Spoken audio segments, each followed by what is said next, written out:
I don't need me either. Alright. Hello everyone, and welcome to Gamestate episode 7. I said it was episode 7 last week, but I lied because I am a horrible and deceitful individual. Today is Monday, September 3rd, and today we are going to be talking about Star City Minneapolis, both Standard and Legacy, and then the Players' Championship, and also Return to Ravnica spoilers, what they are and what they can do for you.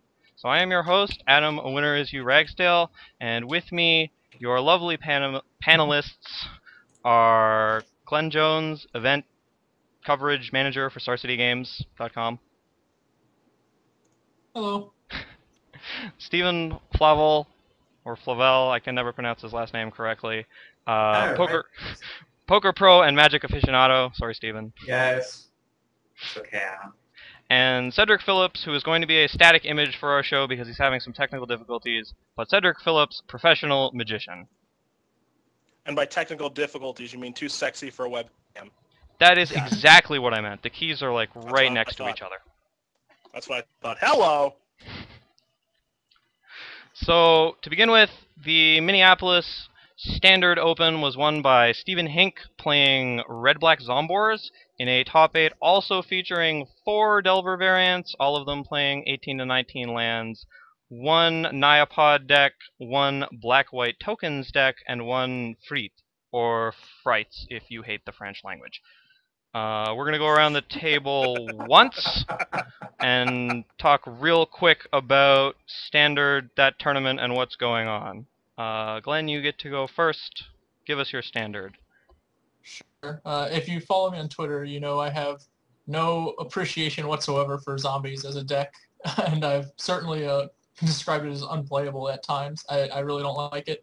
That said, this list is kind of both good and bad at the same time, because he identified some cards that I think most zombies players should be running that they aren't, or at least effects, I should say, not cards. Flames of the Firebrand, which is definitely going to be a good card. I think RtR is a little better right now because it fits in at the 2-drop slot. So like, I agree he should be running some splitting damage burn spells for little guys basically, but I don't agree with the one he chose. And then Shatter in the sideboard should just be Smelt. I don't really know what happened there, but I think Zombies needs to run Smelts. I know as a Delver player, I find myself like mildly horrified at the idea of getting my Pike smelted in that matchup. So I think that that's where he should probably have gone there.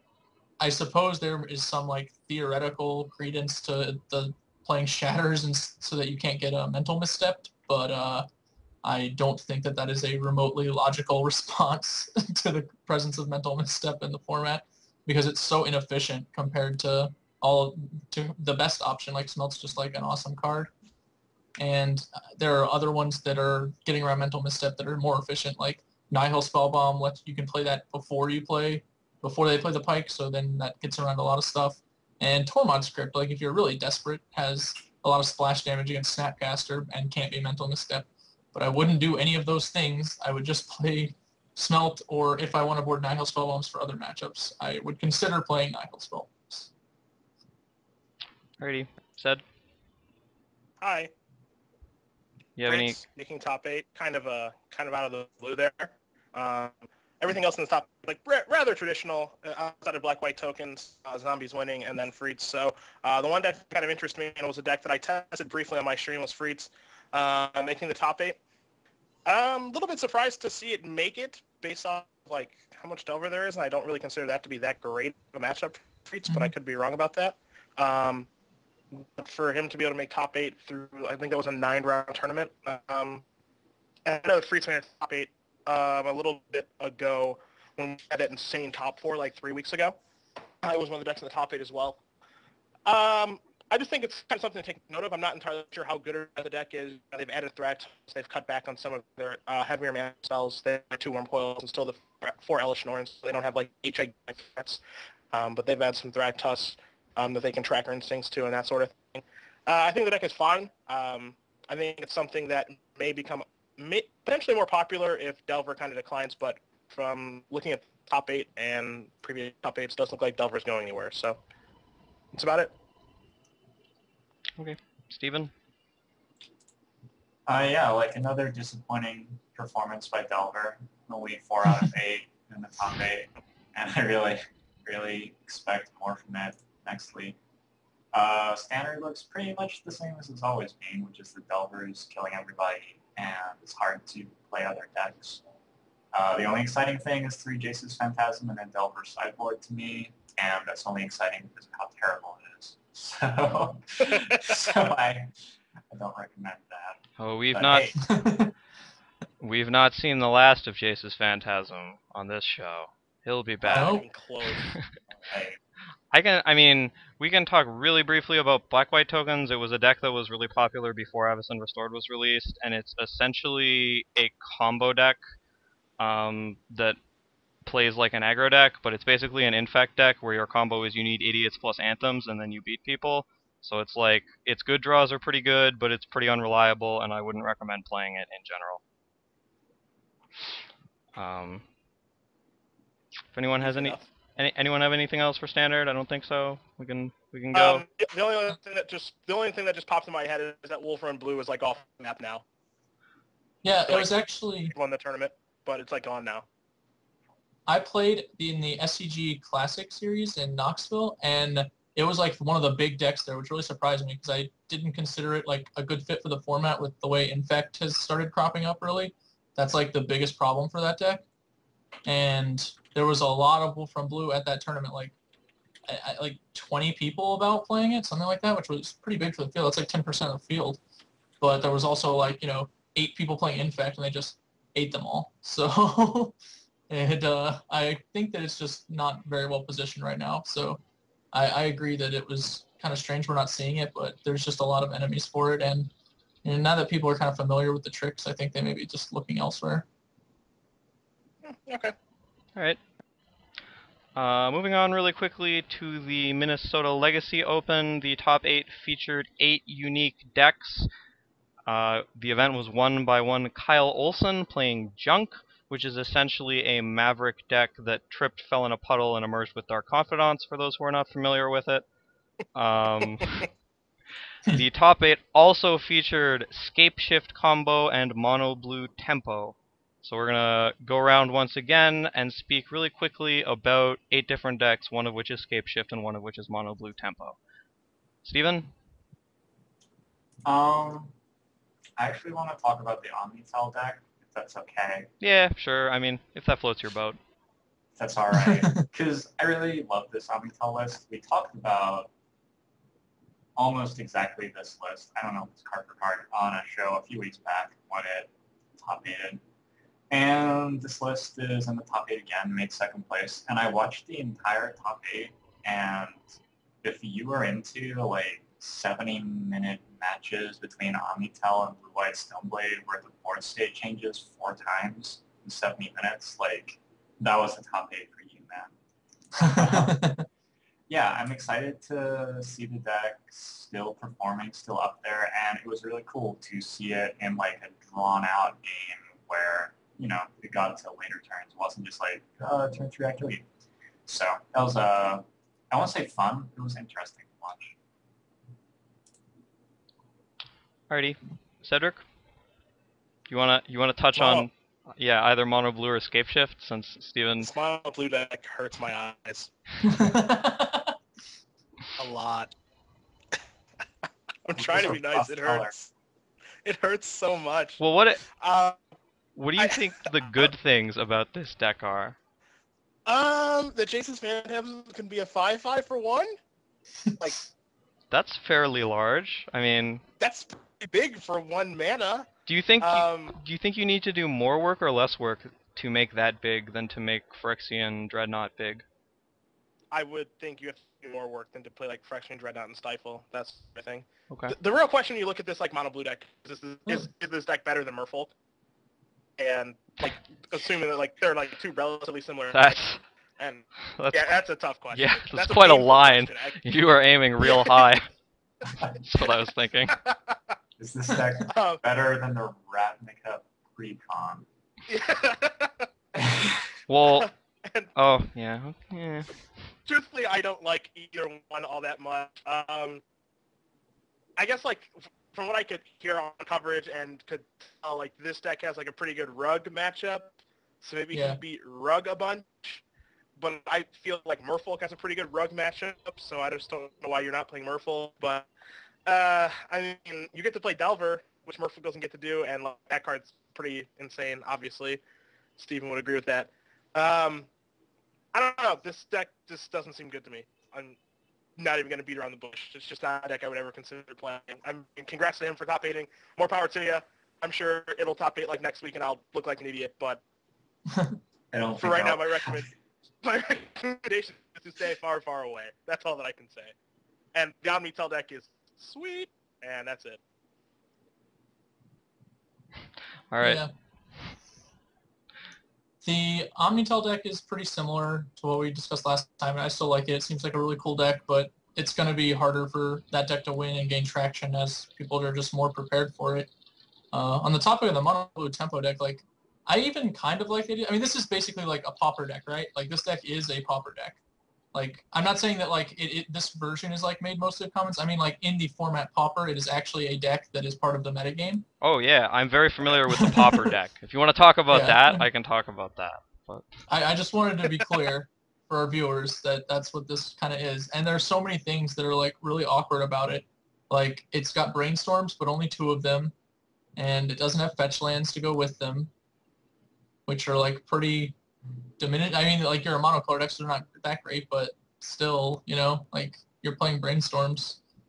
And I don't know. I think Jace's Phantasm is, I actually think it's less work than Phyrexian Dreadnought, but I don't know if that makes it good enough.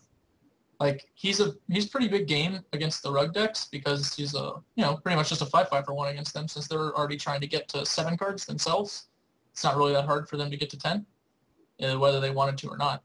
So I kind of like it in that regard, but so many things about it are just, like, bizarre. The curfews especially. Anyone else have to, like, hover over curfew to make sure they remembered what that card did? You sideboarded in against...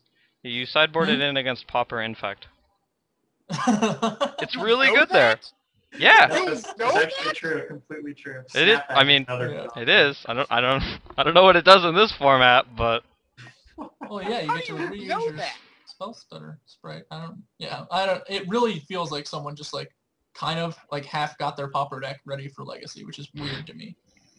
Like, I don't know where that idea, like, started. I could just, play this. But the Scapeshift deck is kind of cool. I actually considered playing something very like it a long time ago when I saw Caleb Durward writing about it in an article. He was trying, Veteran Explorer for the 100th time, trying a new way to get that guy going. And Scapeshift is one of those ways. I know he got the actual deck list or idea that he was working with from someone else, although I'm not so learned as to know exactly where. But I know that he got it from somewhere else. He posted an updated list. You can find it somewhere in his CFB archives if you want to hear him talk about that deck, because it's definitely his kind of speed. But yeah, I mean, it's a Scapeshift deck, and it's kind of a 1-card combo kill in Legacy, which is pretty powerful. We're used to having 2-card combo kills, and Scapeshift is a lot more setup, I guess, but you still only need to really resolve the 1 spell. So. All right. I hear we'll be hearing from Cedric. Is this true? Yeah, I want to make a brief rant. Rock on, soldier. I'm trying not to smile, but I just realized that you guys can't see me, so I can't smile big. You're insta-smiling, actually. Yeah, just go for it. This has to stop. Thalia and Goblins has to stop. I can't take it anymore. You're splashing for a card that doesn't even necessarily beat combo decks. With a deck that has Goblin Ringleader that's one of the critical mass of Goblins, and a deck that doesn't want to splash a color. This just has to stop. It can't happen anymore. Like, you can play this card. Like, Cabal Therapy is good with your deck. It has to stop, Adam, Glenn, and Steven. I can't look at it anymore. You don't even want to name Human with Cavern of Souls. You want to name Goblin. This is absurd. Cut it from your deck, please. Please cut it. Please just stop with it. It has to end. What if your opponent plays a Grizzly Bear? Did you know this has First Strike? Were you... I forgot to take that into account. Does it count for Gem Palm Incinerator? Can you search for it with Matron? Can you put it into play with Goblin Lackey? This has to stop, people. Just make it stop, please. It's embarrassing. It's actually embarrassing. Thalia literally kills every creature in your deck. Yeah. That's true. It's probably As okay. well. It's probably okay against like White Knight is probably alright against other goblins decks. Like embarrassing you as wanna that know is. what bugs me the most about it is like the big matchup that I think Goblins is troubled with is Stoneblade, and you're splashing for like cards that don't do anything in that matchup, right? Yes. Like that's the most maddening part to me. Like even if I was gonna splash white into goblins, I would do it for like disenchant, like so that I could kill a Batterskull.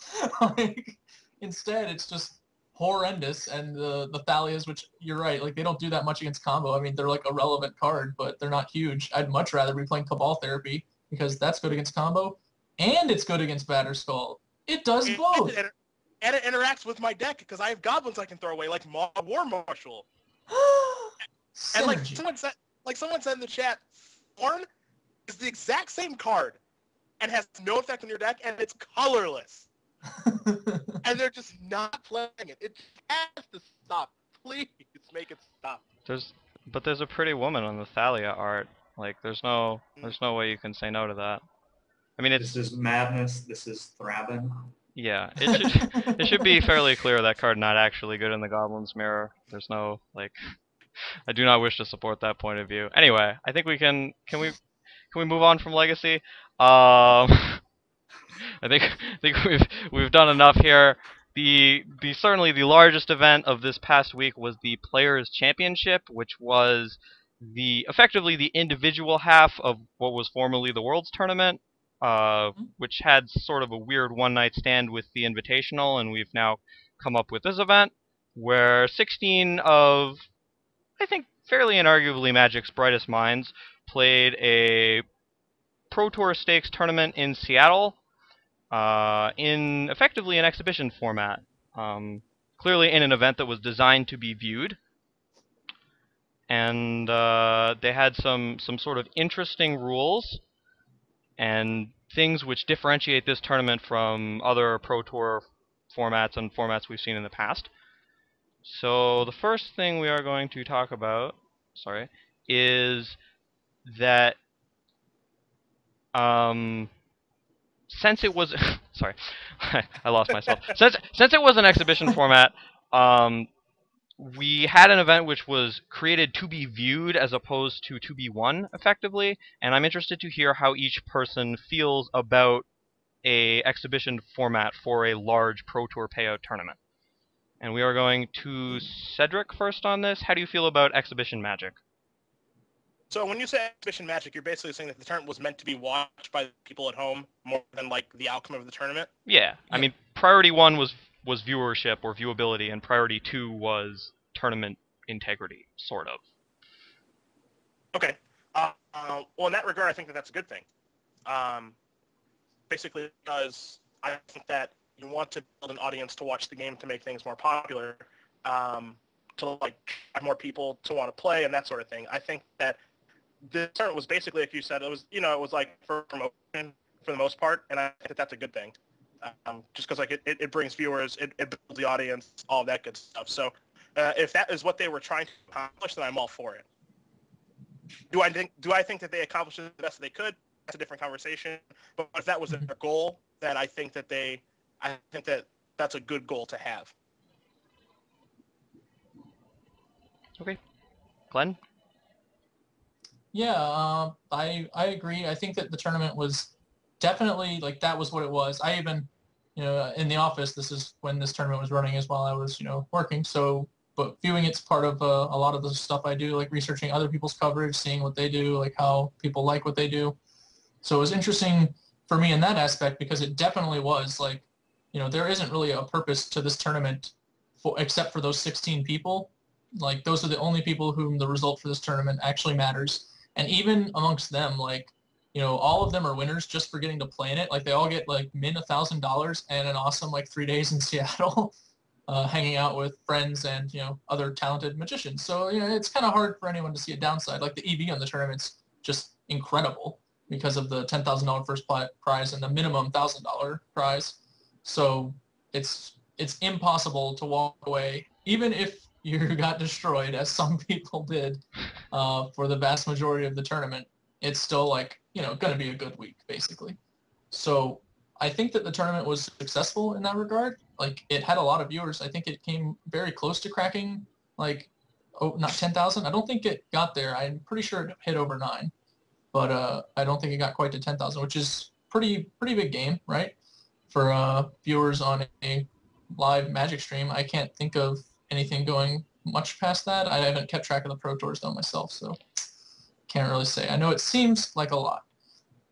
And I enjoyed a lot of the coverage. I think that they did some things well, and I think they did some things not so well or will be improved upon. But as far as an experiment goes, like, the Invitational was pulled back because it just no longer seemed like a very cost-effective thing to do. And it was the exact same thing. Like, this is an Invitational. It's an exhibition tournament with, like, the entire purpose of the tournament is just to be cool and get people excited. And I think this is a much better performing incarnation of the same concept, basically. Okay. Steven? As far as exhibition Magic and making Magic to be watched, I think that you want this sort of tournament, sure, and I think they did a good job of that.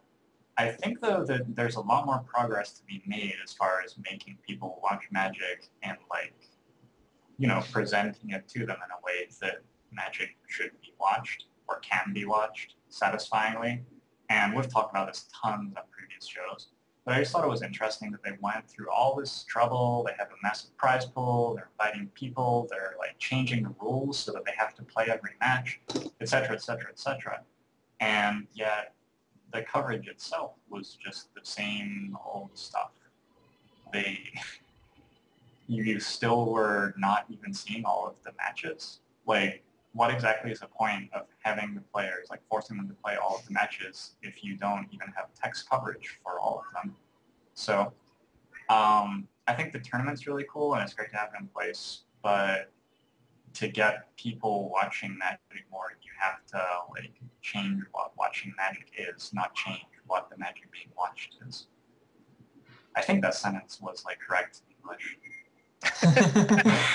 I'm not sure though. We will give it to you. One thing that I should have noted in the intro to this segment, but didn't because I'm dumb, is that in addition to the prize pool being $108,000 split among 16 people, which is not terrible, there were also a huge number of pro points given out at this tournament, which matter a ton to people who are playing at all the premier events. So that is a very valuable part of the prize that may not be readily apparent to people. Yeah. For the viewers at home, there was, like, a pro point per match win, and then, like, bonus points for top 4, I think, is the setup. So, like, it was directly performance related, how many pro points you got, more so than, like, normal tiering structures, which you'd see at Pro Tours, or, like, top 50, top 70, whatever, top 200. You literally, every time you beat someone, you got a pro point, and a pro point, like, somebody did the math a while ago, and, like, depending on your level, obviously things have changed since then, but, like, I know back then it was, like, they varied from $150 to, like, $300-something, $400, like, a piece. I don't know what they're worth now under the new club, but obviously, like, it's significant, All right. Yeah, they're worth a lot. Yeah, and they're worth more the more you have. Is that correct? Yes. Well, that, to be fair, like, under the new system now, like, if you're not going to make the next level, then every point past the level you make is totally worthless. Right. And because they're so spread apart, like, it used to be, like, it was 5 to 10 points to get to a new level. So, the intermediary points were still, like, had pretty good value because they opened up your opportunities later on. But, like, if you get to gold and there's, like, no way you're making platinum by the end of the year, then, like, who cares? Like, you could bomb every tournament for the rest of the year and it's completely irrelevant. So. Alright, so our second point is, with the environment of the Players' Championship being a lot more similar to an invitational as opposed to a Pro Tour, while still being played for the prizes of a Pro Tour, how do you think the multiple formats, because it was played over 3 formats, affected deck selection for the players? And for that, we are going to start with Steven. Steven, what are your thoughts? I guess I'm not really going to comment on Cube Draft or M13 Limited, if that's okay. That's all right with me. I mean, all right. I have some comments I'd like to make on deck selection in those formats, but we'll let it pass. I guess you could. Yeah, as far as the modern though, I thought that it was interesting that almost everybody came up with the same idea, I want to say, for building their modern list, which was to try to go above where the format was. Modern has been a fairly boring format, I think, for a lot of people for quite a long time because all of the combo decks got banned, and then once all of the combo decks got banned, nobody could play anything other than mid-rangey, sort of aggro, sort of control, sort of garbage stuff. Is that a polite way to say that? I don't know. And so coming into this tournament, like, people either went super low with Zoo, which I think was a terrible idea and they shouldn't have done that, or most of them, and the winning player, went higher than the format. And so you have, like, the most successful deck in the format was a Rug Delver list, which took out the Delvers, took out, like, all the stuff that matters for the first 2 or 3 turns and put in Ether Vials, Eternal Witnesses, and just, like, do not care. I'll beat you on turn 6 or 7 when we start playing. Yeah, so I think a lot of the decks people were playing are terrible in a normal modern metagame, but when everybody is doing that, you just get higher and higher and higher. And, like, yeah, I think the reason that John won is because it tends to do well against just about everything, and the decks that just about everybody was playing were not actually terribly good decks. They were just decks that were built in response to, like, this is what the format's going to look like. I'll just, like, take the good cards out, put in more mopey bad cards, and go higher. And, yeah, John is able to punish that, but I think most of the stuff other than John would not have been a good choice. Okay. Glenn? Yeah, I actually do think there's something to be said for the limited formats, because one of the cool things about this tournament is, like, you're playing with, you know, an exact 16 people. Like, you literally know every person that you're going to be playing against. Like, every person in the tournament knew them on a, you know, at least a minor level, if not like we're, you know, personal best friends, going to be groomsmen at each other's weddings kind of thing. But so, you know, like, you're sitting to the left of LSV in Cube Draft or whatever. He's really well known for just forcing mono red in all of the cube drafts he does, like, at side events and stuff. So, like, are you just going to consider mono red off limits for yourself? Like, I think LSV, you know, it's obviously within his range to, you know, draft the best deck that comes to him. But at the same time, like, when someone has demonstrated, like, super strong preferences like that, I think that must, like, really bizarrely affect metagaming. And it's probably similar in M13. Like, these guys draft together a lot. Like, they know each other's preferences there too, right? So if you're just sitting at a table where you think you know, like, what's going on, do you still, you know, not try and play the players? Because I know at Pro Tours, you know, people aren't playing the players that much in this kind of situation. But I think that in this tournament specifically, it could have definitely been an issue. And I think that you're right about the modern decks. Like, I'm really confused as to why Zoo was good. I don't know. I didn't like Zoo at all, really, in the last incarnation of Modern, and we've had a few sets since then, but I don't think anything's changed, really. Like, once Thalia came out, I think Zoo got basically as good as it was going to get, and I didn't think that was good enough still. But, yeah, a lot of people disagreed with me at that event, and I don't think it really panned out for them, it would seem. Yeah, I don't think Zoo was good. Yeah. I do like Shouts' deck was cool. Everyone, like, obviously quickly identified it as, like, somewhat unique compared to other decks in the format, and a new take on a familiar concept, that being, like, the Rug deck. But there were some interesting things about it. One interesting thing is Juza tweeted that Shouts, like, brewed the deck up right before the tournament, basically, like, the day before. Didn't really, like, have an idea what to play, and just like, I'll just play this. Which I cannot obviously confirm or deny whether that's true, since I'm not Shouta or Martin Juza. But that was just hilarious to me personally. And the deck list has since double top-8'd a Legacy PE, I think, too. Like, 2 people just playing card for card, like his exact list, I'm pretty sure, managed to make the top 8, including Justin Uppel was one of them, who's been playing, like, Rug Delver and Legacy a lot. So that was pretty comical to me. I'm not sure if we'll see these decks, like, shaking up Modern, though. Like, I I haven't played Modern in a while. I did actually just start playing it again today, sticking with my old trusty blue, white, red Delver. But I think they were mostly like different takes on kind of familiar concepts, and it'll be interesting to see whether the cards that the pros chose to slot into these decks basically wind up sticking over the next few months. All right, Teddy Bear, I think you get to finish up. Okay. It was interesting to me that they really. I mean, I understand exactly why they were pushing Modern as hard as they were. Basically because they want to get the format over as much as they can. It has kind of a negative influence on it right now. It being boring, the cards being banned, not really sure what to ban or unban moving forward.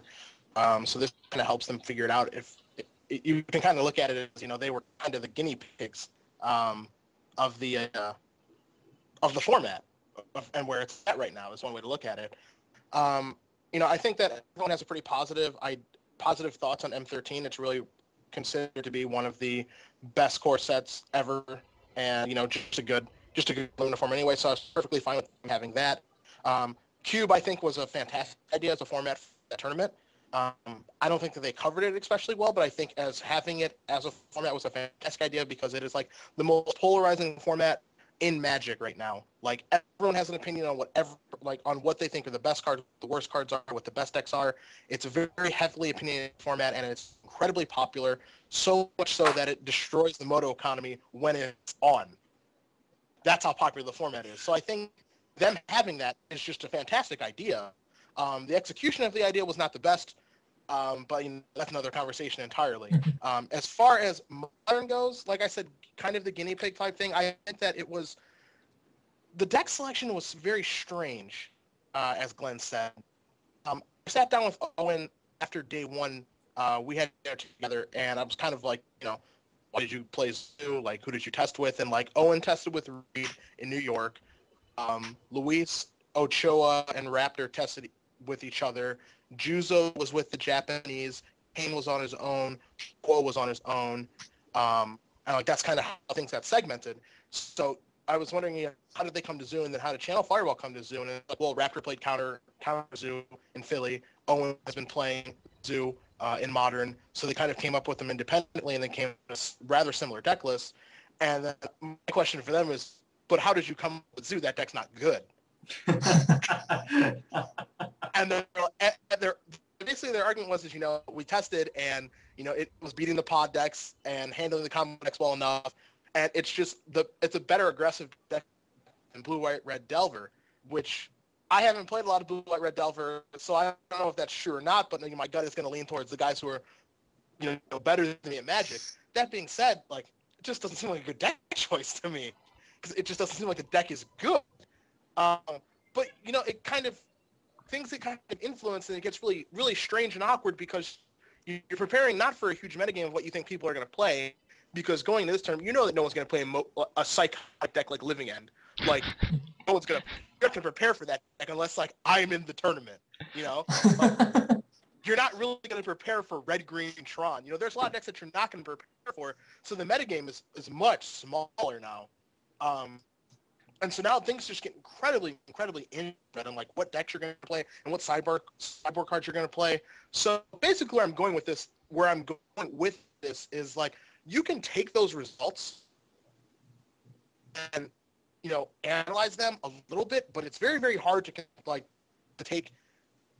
decide what to take away from those results, because they're preparing just to beat each other, and they're not preparing for a large metagame or an open metagame. It's like you're preparing for what you think the best players are going to play. How those players build their decks and what strategies they like to play, and then you're trying to counteract those strategies, and that's pretty much it.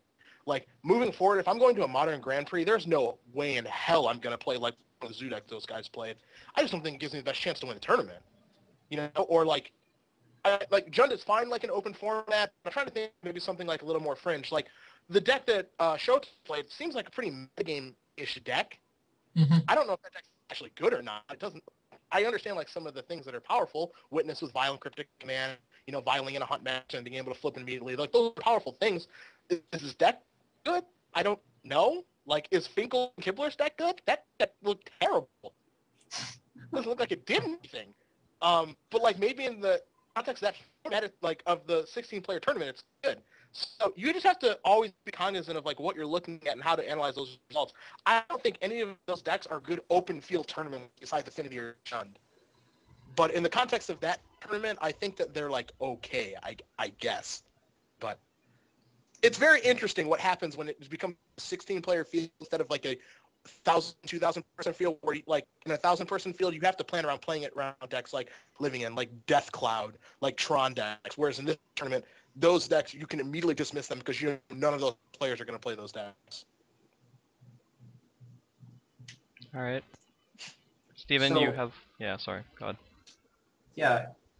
Was the first Modern Pro Tour Philadelphia? Yep. Yes. Yeah. Okay, so if you look at Pro Tour Philadelphia, a lot of people going into this new format, they wanted to build the most focused, strongest, aggressive strategy because coming into a new format where they're not sure what's happening exactly, that's just going to be the best thing to do. And so they did, and what you saw people do is like they built Storm, like they built Pyromancer Ascension, they built Infect, they built Zoo, and did they build Affinity? I don't know. People keep trying to play Affinity and then it's terrible. But the point is that there were like tons of different, very aggressive, low powerful strategies coming into this tournament. And Wizards banned all of them except Zoo, pretty much. Zoo is now the low end of the format, and I think the reason that all of these players are playing Zoo is that they wanted the low-focused, aggressive strategy, and there was only one thing to go to at this point in Modern. And I think the reason that the successful decks are the ones which are like more mid-rangey or higher is that there is only one powerful, aggressive, lowish strategy that you can go to, and it's Zoo. I guess you can also go Blue, White, Red, Delver, but that's sort of Zoo. You can also go Affinity, but that's sort of Zoo, if you know what I'm saying. Like, you still want to play creature removal and, you know, find some way to stop them killing you with the creature cards. So yeah, I understand why people came to Zoo, but I think that, that's a problem with the Modern format, especially if it's going to be a format we're really pushing and stuff. When you ban the entire low end of a format, you run into some pretty huge metagame issues, I think. Okay. The next point I want to jump to is about Twitter and how in the current social media stratosphere, Twitter's fairly large and likely influence several aspects of this tournament, including perhaps decklist distribution in multiple formats, both limited and constructed. So I want to know how each of you guys feel like Twitter influenced the Players' Championship, and if you guys think that that influence was a good or bad thing. And we are going to start with Steven on that. All right, just me talking all the time. Yeah. My opinion God bless America. My opinion of this new age of like online video broadcast and everything is that getting the viewers involved is the coolest thing you can do. And the fact that I can like follow the 16 players who are playing on Twitter and see what they're tweeting and stuff like this, and they're giving me real-time updates and they're saying stuff about card choices and matchups, that's like amazing. It's like reading interviews, except we don't even need the interviewer. They're just talking straight to me. And they can even like read stuff I say back to them and reply sometimes, and that's really exciting to me as a viewer. I want to see it integrated even better into how the coverage is being done. And I don't have great ideas for that, but when people are streaming and actually reading the chat and responding real time to the chat, I want to have it as close to that as possible for the Magic coverage. I want like the broadcasters to say, well, I'm not really sure like what's going to happen this turn. And this often happens because it's really hard to keep track of the entire game state and know every single card and all this stuff. So they're like, well, I'm not really sure what will happen this turn. What do you think? I'm not really sure. And then I want them to say like, oh, we just got a tweet from John Finkel, and John Finkel, like running down the board state, thinks that this is going to happen. And I don't see any reason that you can't eventually get there. It's hard to work towards it maybe, but that's really what I want to see. That's ambitious. I mean, it's already done on the smaller scale. Like, I'll be playing Game of Magic on Moto, and I'll look at my chat, and they'll tell me what to do. So you just need to be able to do it on the bigger scale somehow. All right, Glenn, I believe you get to go next. Yeah, Twitter is an interesting animal, and I think it added a lot to this tournament, and I think it'll continue to add a lot going forward to just Magic coverage in general. For this event, Twitter, the combination of like the nature of an exhibition tournament, which is, tournament for viewing, and the live streaming coverage, and the players having so much access to Twitter during the event. Like, one of the things with all the deck lists being public, like, players can tweet information freely because they don't have to be concerned that their friends are checking their phones and getting the inside scoop, Like, I get that we're all here having fun and playing Magic, but at the same time, like, first place gets $10,000, so we kind of want to win. 40,000. So, 40? Oh, was it 40? Yeah. Oh, yeah. Oh, yeah, my bad. I'm Big sorry. money. I completely misspoke, yeah. So obviously, like, it was like 3rd, 4th got 10th, right? Or 10? It's irrelevant. Yeah, it was 40, 20, 10, 5, bunch of ones. That was what I was thinking. Yeah, so a lot of money, basically, doling out. And people, at the same time, we want to have, what streaming gives us, which is, like, an awesome connection to the players, like a sense of their narrative, identity, like, all of that stuff. But then you kind of want to keep tournament integrity, too. It's pretty important since it is a tournament and there's a lot of money on the line. So I think that these compromises sort of allowed for, like, a real meld of the two, and we kind of got a lot of the things that we like about streaming and about Pro Tours basically mashed together. I don't know if we came down on the right side of the line. Like, I think this was closer to a Pro Tour than it was to a stream, for example, by a fairly large margin. But I think that it was closer to a stream than a Pro Tour is to a stream by the same token, if that makes sense to everyone, because I'm aware it was not a super clear sentence. You could interact with these players a lot more. Like, at a Pro Tour, say Kibble and LSV, like, they'll tweet. They're like, 1-0 this round beat whatever. Like, 2-0 this round beat whatever. Like, they might talk about, like, some sideboard card or card that they played that was important, but not a lot. And they don't usually reply very much because, they're playing 16, hopefully 19 rounds of Magic that weekend and kind of busy. Here, it wasn't quite that bad because the tournament's so small. There's not all that much going on. Like, you don't have to rush to get your pairings. There's 16 people. Like, there's only so many tables in the room, right? So that kind of changed the dynamic there also. And I'm really curious as to how much Wizards focused on making that a reality. I know, like, with SCG, I've started doing more and more with Twitter since I got hired, which, like, I didn't do anything with it at all for, like, 10 months or something like that because I was, I didn't have a Twitter and I just regarded it as something people did, and now, like, it's something everybody does, including me. So it's been a learning curve for me too. And in SCG coverage, I try and make Twitter more and more important. And I think Wizards knows that Twitter is important as well. A lot of their efforts are specifically towards integrating Twitter with their coverage, such as, like, Cover It Live, which is a thing. I don't know how much you guys know about things like Cover It Live, but it's, like, sort of a aggregating chat, live blogging, Twitter, social media thing. And that thing is, like, flipping expensive. Like, you don't just put Cover It Live on your webpage. It's not something you, like, Google the free download and post it up, and all of a sudden now you can, like, quote tweets and, like, talk to people and aggregate your content and polls and everything. But no, you have to pay, like, multiple thousands of dollars to get that service, and they only use it, like, 4 to 6 times a year. Like, it's definitely a big deal, and it's interesting. I'm personally wondering how far did it go. Did they have, like, you guys, you get like a couple minutes to tweet your match results or whatever. If you want to get food, that's cool. Like, how regimented was the structure of the tournament compared to usual to, like, make room for these social media things? Were there computer terminals, like, off to the side, players could go update their Facebooks and Twitters if they wanted to? I think that that's, like, kind of a reasonable thing to have at this level of a tournament. You want all of these players, like, creating the brand and getting the hashtag out there, like, as much as possible, because that's all Twitter is about. Like, I used to, like, describe Twitter as, like, Gossip Girl the home game, because you're just trying to get talked about, basically. Like, that's the entire purpose of the device. Like, the more people talk about you, the better you are at Twitter. Like, that's how you win that game. So yeah, it's definitely interesting. All right. Said you're the last person we haven't heard from on this topic, I believe.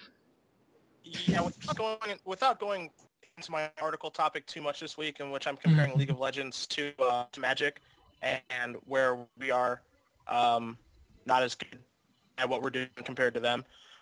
Glenn, your comment on you're wondering if they had computer hubs where they could tweet, and if they did, do they have structure? If they didn't, they made a mistake. Is how I feel. That's how important I think that Twitter is to what they're trying to accomplish this weekend. As a viewer of a tournament, and I'm sure you guys kind of experience the same thing. Like, for example, if any of you guys are on me at Boston, the thing that you want to know is if I wonder if I lost, and you want to know as soon as you possibly can. Twitter gives you the opportunity to find that out as quick as possible, and that's what people want to know.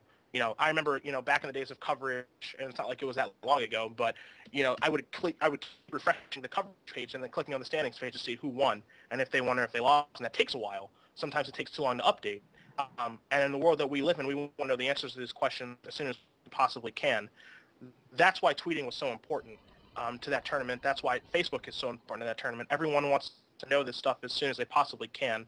So if they had Twitter hubs, and I hope that they gave every player the opportunity or asked every player to tweet your response so that, we can get the word out on if you're winning, if you're losing, for the people at home that want to know. I think that that's just a really, really, huge deal. I think that they did a good enough job with the coverage as far as everything else is concerned, but I think that Twitter did play a relatively huge role with this tournament. I don't love that the deck lists were given out for limited, for Cube, for Modern.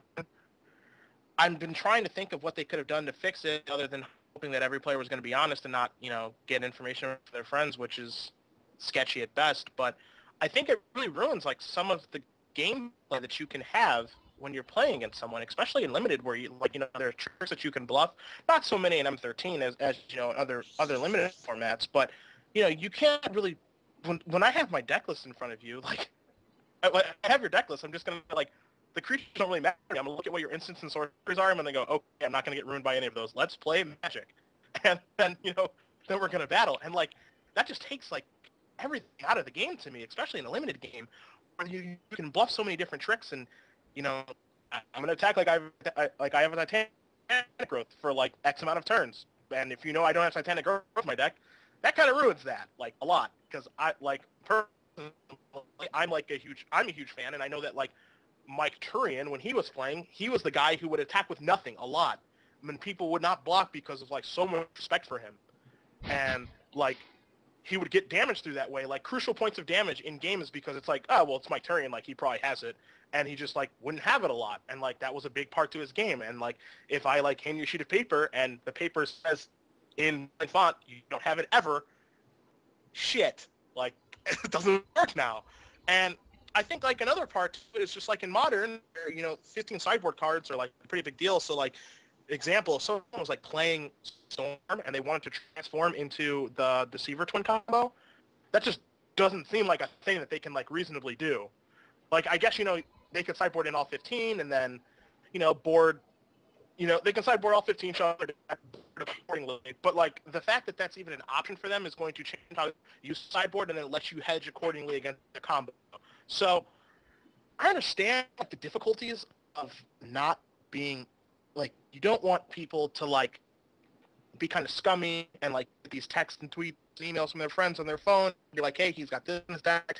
You want to be honest, but at the same you want it to be honest, but at the same time it doesn't feel honest when they know what's in your deck, and then you don't get the opportunity to trick them or bluff them or anything like that, which is a pretty big part of Magic, in my opinion. Feel free to agree or disagree. Yeah, I just wanted to chime in really quickly that I agree. The decklist distribution aspect is the biggest thing for me. I think that from a branding perspective, having terminals available and having the players promote the game is just obviously a good thing. That just does good stuff, and that's what Wizards should want for their brand and for their product. I think the decklist distribution, very obviously fundamentally changes the balance of the tournament. And I don't want to say what that effect is because I'm not certain that we know yet. I mean, I certainly don't know. but I think it definitely does change it. And whether it's massively bad or just like doesn't really matter, I don't really know about that. And the other thing I wanted to say really quickly is that people grabbing other people's lists from the coverage, that's not just a thing that happens at this tournament. Like, that exists with our current coverage. Like, I know at the last GP in Minneapolis, Jerry was looking at Calcano's list from the coverage when he was playing him on day 2. And, like, these are things that you can do if the current coverage setup. So are we just going to distribute deck lists at every tournament? Like, that seems a little bit awkward. So I don't think the issue is put to bed by what they did, essentially, is what I want to say. Do you guys just want to go around again? Do you have counterpoints? Do you want to move on? You want to go around again? I mean, we can go around again. I mean, I mostly agree with you. Like, it seems like a tough problem to fix is a thing. Like, for me, people, and this is just how I am at a tournament. At Grand Prix Boston, when I, playing on day 2, I could have very easily went up to my opponents, like, after my match and just watched and got information. But that's just, like, not who I am, and that's not what I do. Like, yeah. the way that I am, it's like, if I can't beat you straight up, I don't want to beat you at all. So I'm not going to break your match. Like, the second round on day 2, John Finkel was playing against Corey McDuffie in a feature match. I finished my match in, like, I don't know, 12 minutes or something. And everyone's like, are you going to go watch the match? And I'm just like, no. Like, if I can't beat him, I don't deserve to play. Like, I don't deserve to make top 8, or I don't deserve to 3 on the pod. So, like, I'm not going to go watch him. Now, obviously, every person isn't like that, and I understand, like, where you're coming from. Like, if you want to go watch, like, you're allowed to go watch, and it gives you an edge. It gives you an edge, and I completely understand. And, like, people were watching my matches. I was so, like, I don't fault them for doing that, but at the same time, I realize that not everyone's going to be as honest as I am. And it's not even like they're being dishonest, because, like, it's well within the rules for them to watch. I don't know if there's ever going to be a way to fix the problem, and for me, calling it a problem isn't necessarily fair, because is it even a problem, or is that the way that they want it to be? Like, it's very, very gray and murky. Okay. Yeah, I mean, it isn't necessarily solved, is basically my point. But even by what they did, which is really drastic, like, the problem doesn't go away unless we distribute deck lists at every event. So Steven wishes to say something, but he doesn't know what it is. Steven, knock our socks off. Yeah, I guess, like, I'm absolutely with you guys that this is a really difficult problem, which is now solved. I just feel like, So what I would say is that if Magic is going to be viewed, if you're going to cover it and you're going to cover it live, you just have to change Magic to something where people get each other's deck lists. It's just like, that's how information works. If you're going to make the information available, you don't want to make it a situation where the information is, like, semi-private and people are having to go to, like, more or less effort to get it. You want to just make it available to everyone for free. I don't think that that ruins Magic necessarily. It definitely changes Magic. Like, some of the deck building decisions that you see in this Players' Championship are based on the fact that opponents are going to see the lists. John Finkel said that he really wanted 4 Mana League, because Mana League was just the right one. But if you're playing 4 Mana League and your opponent knows, it gives you, like, this sort of large problem where they can just leave 3 mana up and your deck doesn't work anymore. So we go 3 Mana League, 1 room Math. And so I think you can definitely still play Magic if your opponent sees your deck list. You just have to have a slightly different deck list. If you're going to play Ascension with this Splinter Twin sideboard, you may actually get a benefit out of your opponent seeing your deck list, and then you just stay Splinter, stay Ascension. You, like, don't board into Splinter Twin, and in Game 2 they have the wrong hate cards. You may, like, start picking up the tricks in 13 Limited higher, and you may start picking up, like, well, I already have one of these, so I'm going to get a different one over the second copy of Giant Growth. Titanic Growth, I guess, is the relevant one right now. You can still play Magic this way, and I think that that's probably what you want to do rather than creating an environment where the information is available if you try, but it's a little hard to get it, and not everyone's comfortable getting it and stuff like that. Because creating that situation makes stuff sort of shady and sort of privileges particular players over others. Are we done? Yeah. Sorry, it wasn't clear to me if we were done, so I didn't want to. You have anything further, Glenn, or you want us to just move along? No, I'm good on this topic. All right. The last thing I want to hit on the Players' Championship, unless you guys have something really critical that you want to throw in, is how could this championship or this event have been improved, both from the perspective of the players, who are a fairly select group, and from the perspective of the viewers, who are a somewhat less select group. So, for this, we will start with Cedric. Cedric, how could things have been better? The topic that I'm most passionate on. Hooray! All right. From the player aspect, everyone that I talked to happened to absolutely love this tournament. They loved everything about it. They got to stay in a fantastic hotel downtown Seattle. They got plenty of time to rest because they started at 11:30 every day. Obviously, they're playing for pro points and a handful of money. They got PAX badges. They were wined and dined and treated as well as you possibly could for such a tournament. I don't think anything from a player's aspect, maybe little things that they would want to change. But honestly, everything that they could have done for this tournament went well for the players. They absolutely loved it, and they tweeted that, and that was not bullshit. They were stoked. I went to the site on Friday to drop off food for LSB and some other people, and they were just having the time of their life. So for that, I want to say that we just did a fantastic job. For the viewership, there are a lot of different things I can say about this, but the way that I'm going to go with it is basically like this.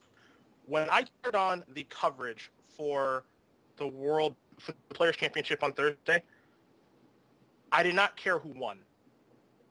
Mm-hmm. And that's not okay. And I think that's the biggest downfall that they have with the coverage for this tournament and tournaments moving forward. I'll tell a quick anecdote for you guys. That's going to be in my article this week. I don't want to take up too much time on this, but basically here's what happened. At PAX on Friday, I went to the League of Legends North American Regionals. I stepped into the room. There were between 800 to 1,000 people in the room for the tournament, and the energy in the room was unlike anything I've ever felt before for a card game. It was like I was at a sports event.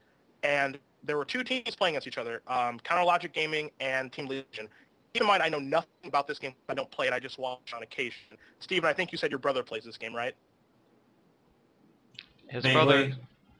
Okay. I have a brother who plays StarCraft and a brother who plays StarCraft. Okay. But I knew nothing about these teams going in. They played a pre-video package, and immediately I was mostly invested in watching Legion beat CLG because CLG was just talking mad trash about how average to bad Legion was. And I thought it was fascinating that it took them all 2 to 4 minutes for me to get emotionally invested in an underdog story of where I wanted a team to win about a game I don't even care about and don't play.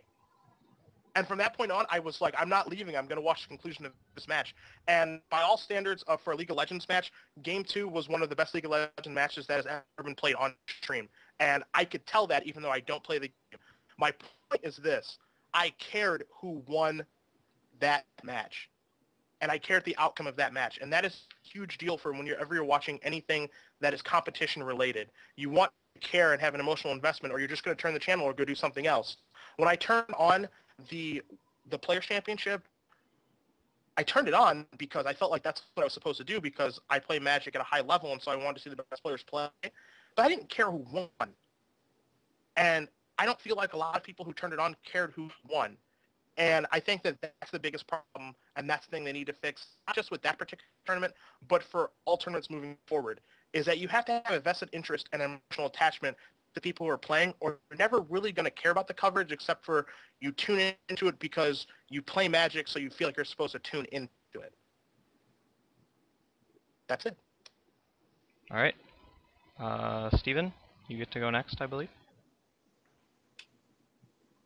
Yeah, I think that everything Cedric said was spot on. That just sort of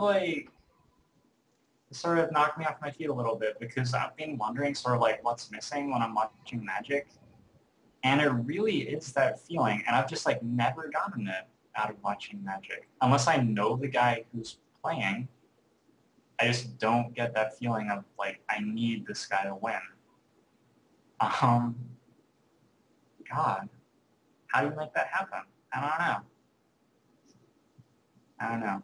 Glenn, do you have anything to say? I need to like gather myself. Cedric, Sure. you killed him. He's dead.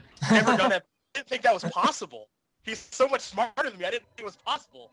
No, you're right on, Cedric, on this, I think. Yeah, the narrative's important. I think one of the biggest things with this is one of the struggles in coverage is giving people what they want to see, which SCG and I personally have struggled with for years. And everyone continues to work on it because viewers they know when they are unhappy with what they see, but they aren't good at asking for what they really want.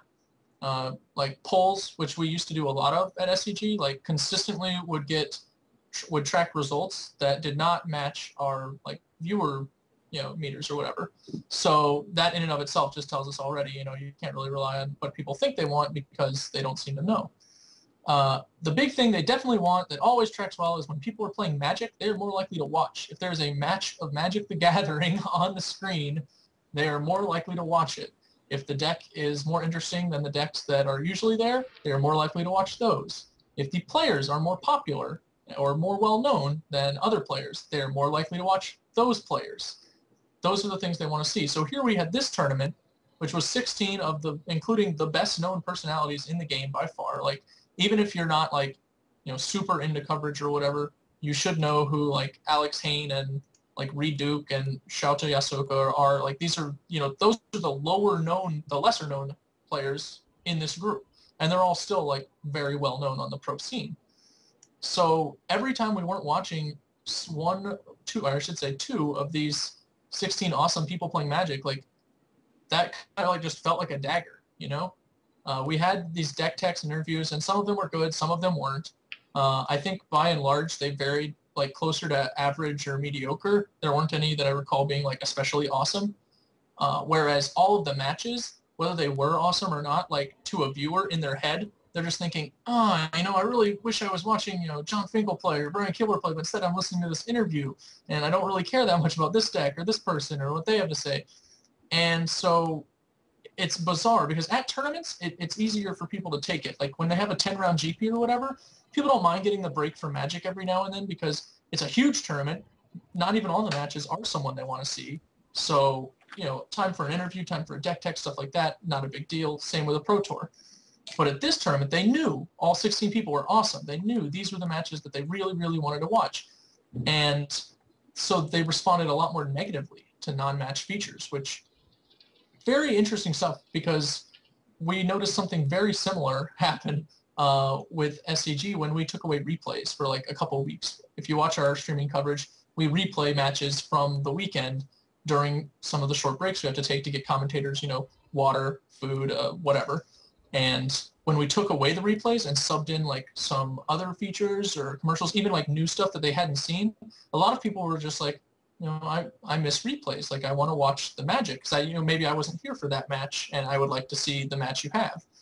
So people just really want to watch Magic, and I feel like the Players Championship basically assumed that some of their content was going to be more important than the matches, which I don't think is generally that true. I think that the matches almost always just take precedence over that kind of stuff.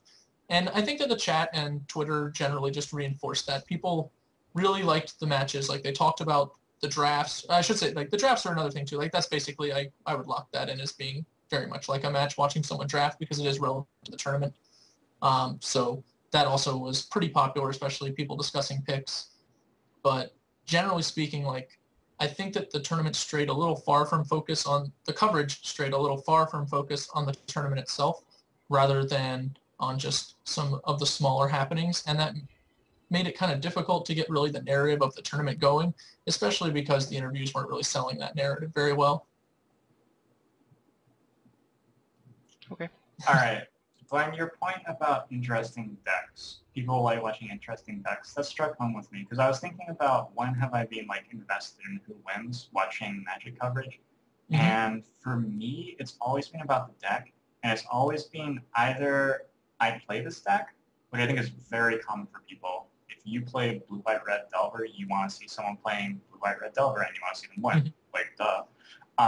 So either I play this deck, or like this is a new interesting format and I've been working on it and somebody has something different from me or something that I sort of thought of, and then I'm interested too. Pro Tour Philadelphia, when people were coming out with all these new modern decks and people were playing Infect and stuff, that was really cool to me.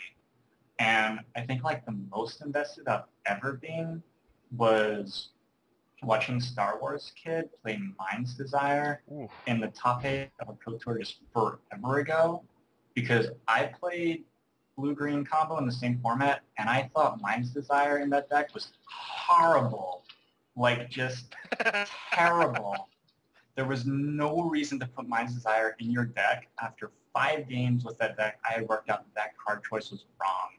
And so I was watching that top 8 just like, oh, please lose, you deserve to lose.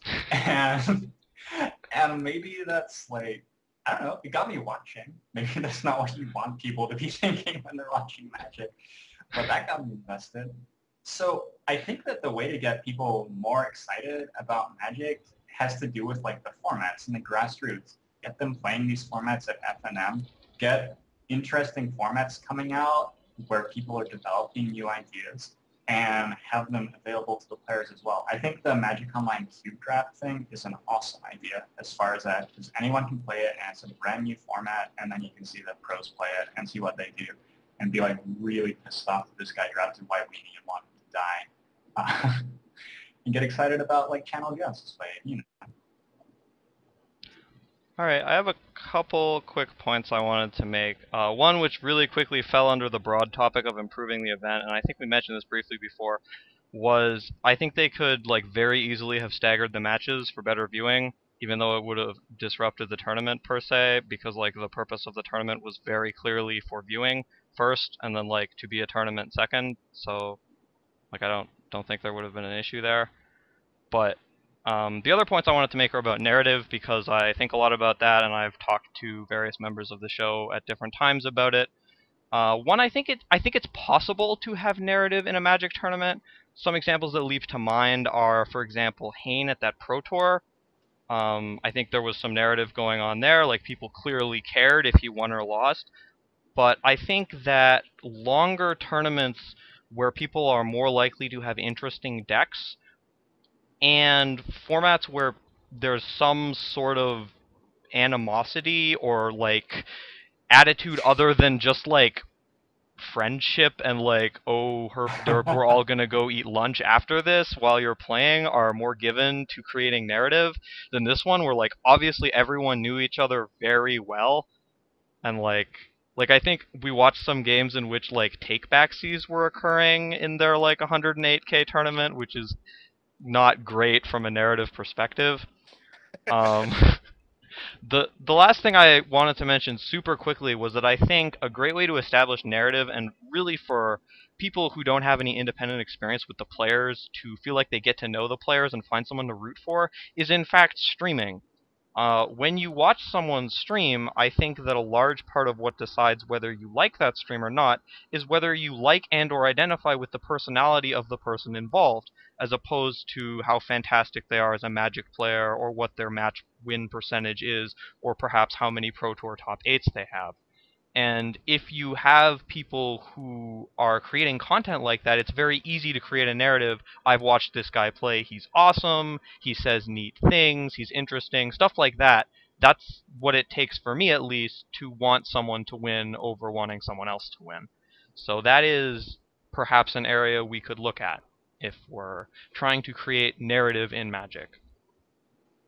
Seth, I think you had a follow-up, an add-on, some sort of business. You secretly segmented very well what I want to say, because obviously I agree with you, because I am a streamer, of course, just like you are. So streaming, allows you to identify with the person who does the streaming, and then you can decide your opinion on if you like them or if you don't like them, and if you don't identify with that person, then you're not going to care about their results, or maybe you don't identify that person because you hate them, and in which case you want them to lose, and that's fine.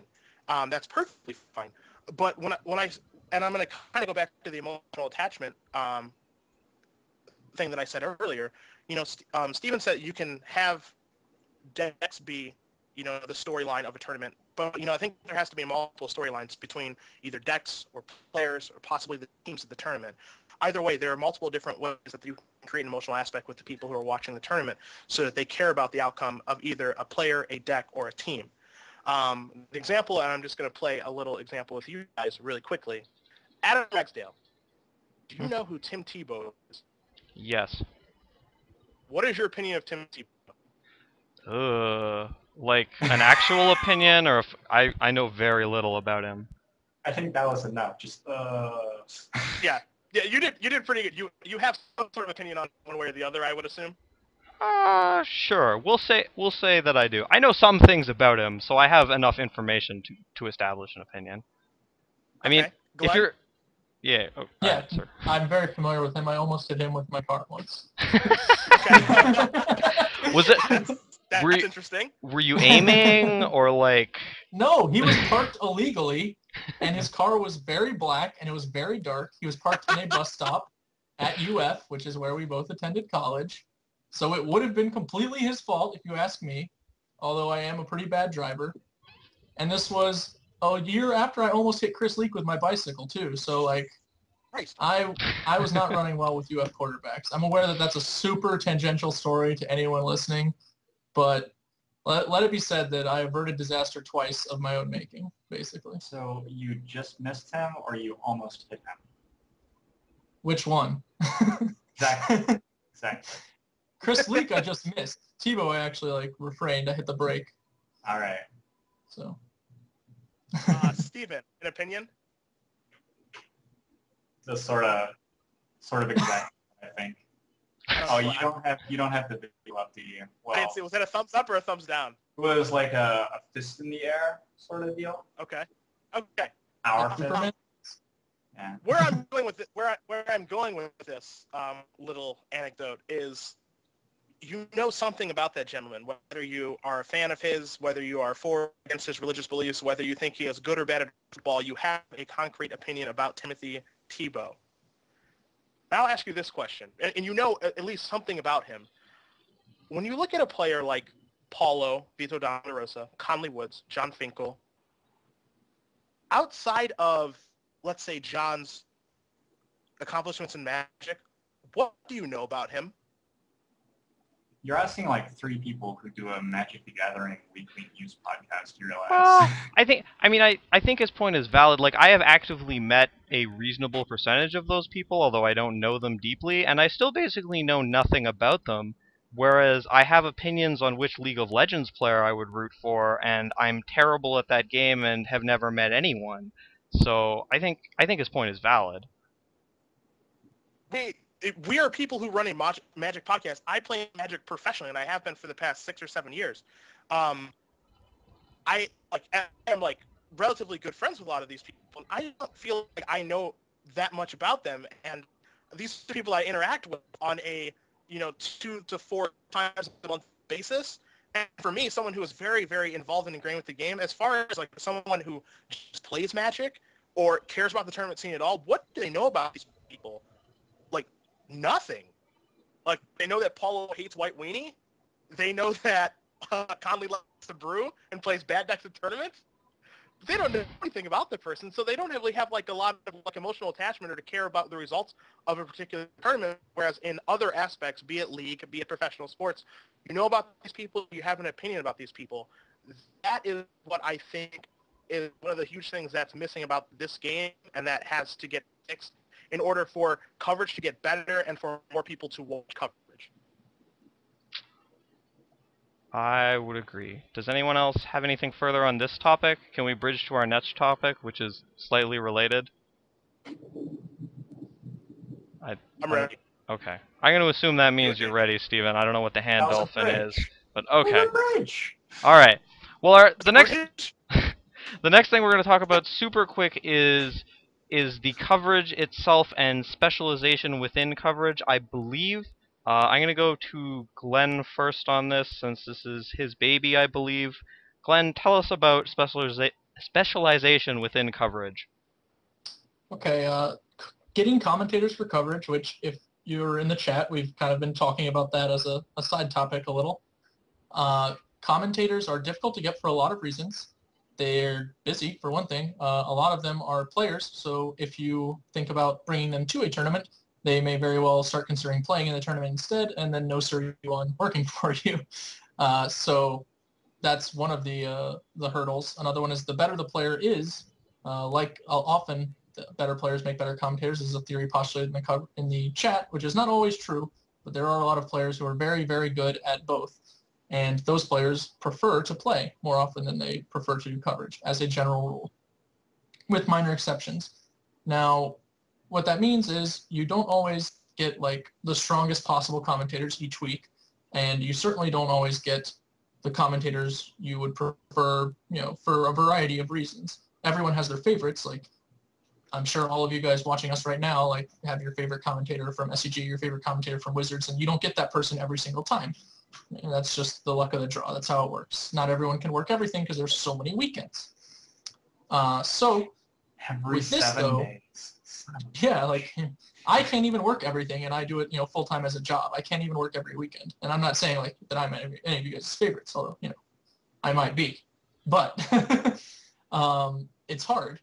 So the real struggle for me is that, like, the Players' Championship is such a big deal. It's so huge that I don't understand why we didn't have, like, a much stronger commentary. I want to say setup. I don't want to say, like, commentators, because generally a lot of these guys are very good at what they are at commentating as a general rule, but they didn't know necessarily the formats that well. Like, I would want people commentating specifically things that they knew very well. And considering the size of the tournament, it's very small. There are lots of players you can access who aren't necessarily going to be available for other tournaments of this nature. And so you run into, like, weird spaces where you have people who don't know Modern that well talking about multiple matches of Modern when it's, like, the most important format going on. And you have people who don't cube a lot that regularly talking about cube matches and cube drafts. And it's, like, really hard to kind of get an assessment of what's actually going on or how relevant the commentary is when people aren't that aware of it. Normally, it is a huge hurdle, as I've discussed in the chat. Like, it's just very, very difficult, and it's not the sort of thing that you're going to be able to overcome every week. Like, there are just going to be weeks where the commentary isn't what you want, and that's just, like, reality that you kind of have to deal with. But for the Players' Championship, I don't think this is a reality that we should have had to deal with. I think, like, a modern specialist, a M13 specialist, these are people that would probably jump at this sort of chance to be involved with, and it's not that hard to do, Like, I know especially in Seattle, like, there are tons of people who cube, like, it's, like, one of the biggest cube areas in town, right, Cedric? Like, We have a 36-person cube league. yeah, like, I've never even heard of that anywhere else. So, like, why don't we have, why aren't some of the best people in this, being brought in to provide, even if not, like, direct match commentary, but as sort of like a consulting kind of deal, like a third head or someone to just throw to on the side where you're like, well, what do you think of this deck? Like, someone who can actually provide, like, a lot more context for the viewers would have been very cool. And I think it was a missed opportunity. I hope that it doesn't continue to be a missed opportunity. So I feel like commentator specialization is something the Players' Championship specifically should be taking advantage of in the future. 3 things from poker. One thing they do in poker is when people get eliminated from the tournament, they invite them to come in the booth and do a bit of commentary. No reason you can't do that with Magic.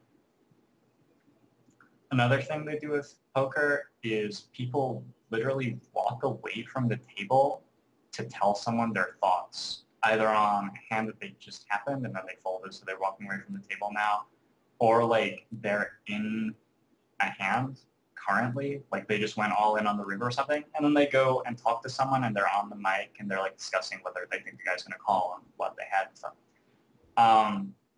There isn't really any reason you can't do that with Magic. If you're sideboarding and you get done first, like, people love being on camera. Why couldn't they also love, like, stepping away from the table and talking to someone and be like, yeah, I sideboarded this way. I think it's going to be really sweet because this is going to happen, this is going to happen, this is going to happen. That's going to create narrative. It's going to get people invested in the match itself. Like, there's almost nothing better than hearing what the players actually want you to hear as they're playing. And I forgot the third thing, but probably. I was so excited for the third thing. No. These questions 3, 2. Stealth 2 things. I think those are two, at least, things that you could look at doing that you see done in poker. All right. Sed, do you have anything to say about coverage specialization? I mostly agree with what Glenn said. Coverage is a lot more difficult than a lot of people know. Just being frank and honest, it's just a lot more difficult than a lot of people think it is. That being said, I think that it obviously could have been done better. There's a lot of critiques. I'm not here to throw anyone under the bus about the players, the PC coverage. It is what it is. If you watch it, watch it. If you didn't. What Wizards should really take note of, and this is very important that they know this, is that when you have players doing alternative coverage, and I know that Tom Martell and Andrew Cuneo did alternative coverage, that's not good. That is not good. And I'm not saying that what they did was like they did bad work. It just reflects poorly on the product that they're presenting. That's not good. You know, there aren't people who are doing alternative coverage of Star City Games. There aren't people who are doing alternative coverage of like a League of Legends tournament. That's not a good thing if that's happening. And what's that? You know, I gotta interrupt you. Like GomTV for StarCraft, when they were starting to do StarCraft and getting into coverage and stuff, were actually encouraging people to run their own streams. They had it set up on site. You could set up your stream through their software and give live commentary on the matches as they're being broadcast. So I don't know about that point, actually. I don't think that would be a good thing. I think that would be a negative because that just makes it sound like that your coverage is just like bad. If other people are doing coverage like and not watching your coverage, then that means like your coverage isn't good. To me, what it sounds like is they want it to be in a smaller group where everyone can be discussing with each other, where you can be watching someone you know personally and respect talking about the game, rather than a mass media, everybody gets the same thing. And I actually think that's really cool, and part of what internet streaming lets you do is personalizing it for smaller groups. I think that it's a little different for those games because the way that you play them is online. So like when you promote people to get involved in a digital capacity, then they're, as a brand and as a product, like they're more likely to be playing your game and like spreading your game to their friends and that sort of thing. Whereas Magic, like people who alt stream another tournament aren't, going to be more likely to play in that tournament, or whatever. They're just as likely as they were before. And it does demonstrate like a dissatisfaction. Like I think that that with LoL and SC2 or whatever, and these games that are having alt streams and encouraging it, like the impetus for the alternate stream is enthusiasm for the product, whereas with Magic, that's not how it feels. Okay. Like, yeah, it doesn't feel like they're supportive. I think I can agree with that. Yeah, I agree with you.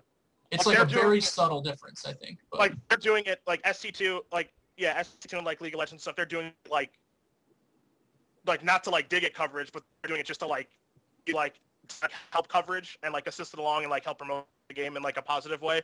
Whereas alternative coverage for Magic is just like, this coverage is bad. Watch our coverage, and like that's like hurtful more than helpful. Right. Yeah. Okay. I would agree with that. I think you articulated what I'm trying to say much better. So thank you. No problem. That's why there's 4 of us. Yeah. One other thing that I wanted to bring up, which I guess it's like kind of my last thing to talk about with commentary, at least for this week, I think. But in the chat also, we've been discussing sort of the demographic that coverage appeals to, and there are contrary views, as usual, for most chats and internets in the world.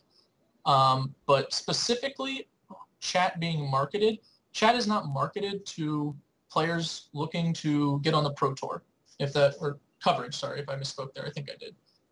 Streaming coverage is not marketed towards players looking to get on the Pro Tour. It is not marketed towards players looking to top 16 a Grand Prix. It's not marketed towards anyone who wants to do anything other than watch people play Magic and be entertained by people playing Magic. There are aspects of coverage that will make people better at Magic. A lot of people watch for that reason. But, you know, that's sort of like saying, like, everyone who watches the Discovery Channel is, you know, trying to learn how to do something new or whatever, basically. But that's not how it works. They're just watching because it's something that's interesting to them. Maybe they want to be involved with it in some way, you know, maybe not. And I feel like we don't want to pigeonhole people into the notion that coverage has to be like a specific thing for a specific demographic, because actually it should be the precise opposite of that. The more accessible coverage is, the more people will watch it, and the more popular it will become, and the more money the companies that are funding it will be willing to throw at it. That's one of the big things about Magic that has changed over the past 5 years, is their drive for acquisitions to get more people playing the game, versus paying so much attention to all the people that they had playing the game before, which some of us have gone on record as being like slightly dissatisfied with or whatever. But as a whole, I think we can agree that like Magic's enjoying like its best 5 years ever or whatever right now, right? If you don't believe me, you can go read like Mero's State of Design columns for the past 5 years, where he just talks about how every year was better than the last one financially, and it's true. So I think that we want to acknowledge accessibility is very important in Magic as a game, and for the same reasons in Magic as something you view as entertainment, because the more accessible coverage is, the easier it is for coverage to become better and for people to enjoy it. So while you may not always enjoy the specific things that are going on in a covered match, especially if people are dumbing it down or simplifying game states so that they're easier to understand, there are people out there who do enjoy that, or for whom it seems completely normal or regular, you know? I mean, at the end of the day, like, John Madden has literally said multiple times that people who score the most points in football games are the ones who will win the game on live television. Like, you know, we know these things, but that's sort of, it's comical, but these are actually like kind of real considerations that should go into coverage. Alrighty. Do either of you fine gentlemen have an additional comment on that? Steven? I mostly... Cedric? Steven, go first. Steven, go first. I don't... All right, well, I just want to say, make like the mainstream accessible, but I actually think there's a lot to be gained by making it practical for people to restream and create just a mini like 200 or 300 person viewing audience with their friends all in chat talking about the stuff that us uppity already play Magic, you know, what Llanowar Elves does, players, you know, want to see. But yeah, I agree with your point on like a macro level, I would say. Glenn, I agree with your point about, you know, they want Magic coverage to be accessible as possible, like, for sure. I think that, you know, I don't think personally that going through coverage is a way to go about customer acquisition.